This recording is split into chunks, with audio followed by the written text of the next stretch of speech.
चला, जसं की 8 दिवसाची जर्नी करून आम्ही परत आलो, तर अंग भरपूर असं कणकण करीत होतं आणि टायमिंग झाली दुपारचे 3 आणि बाहेर जे आहे झिमझिम पाऊस पण चालू आहे आणि आभाळ पण गच्च आलेले. तर चला आधी उठले, थोडासा आराम करून आधी तर मस्त मसाला टी बनवून घेतली. जसं की मी तिथून मसाल्याचं घेऊन आले ते आपली पत्ती, तर मस्त गरम गरम चहा घेतला आणि पुन्हा थोडंसं फोन बघा म्हणलं. एकदम सही आली की ब्लाऊज शिवलेलं जे आहे ते अर्धाचं आहे. महालक्ष्मी आणलेली मी कोल्हापूरहून, तिला पण एक लुगडं शिवायचं आहे मला. तर मग काय थोडासा फोन बघितला ना, आधी फोन ठेवला आणि फोन हातामध्ये घेऊन बसल्यानं दिवसभरची कामं कशी होणार. तर चला आता बसली आहे मिशनीवरून, बसते तर बघते तर काय तर मिशनीचं टेन्शन तुटलेलं आहे.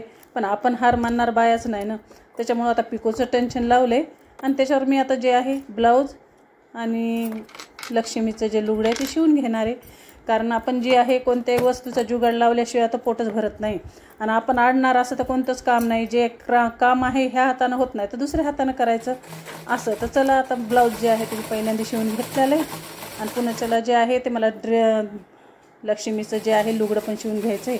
आणि भरपूर असे दिवसभरामध्ये आज कामं पण झाली. आणि बघा कसं वाटलं लुगडं, काय नाही कमेंटमध्ये नक्की सांगा.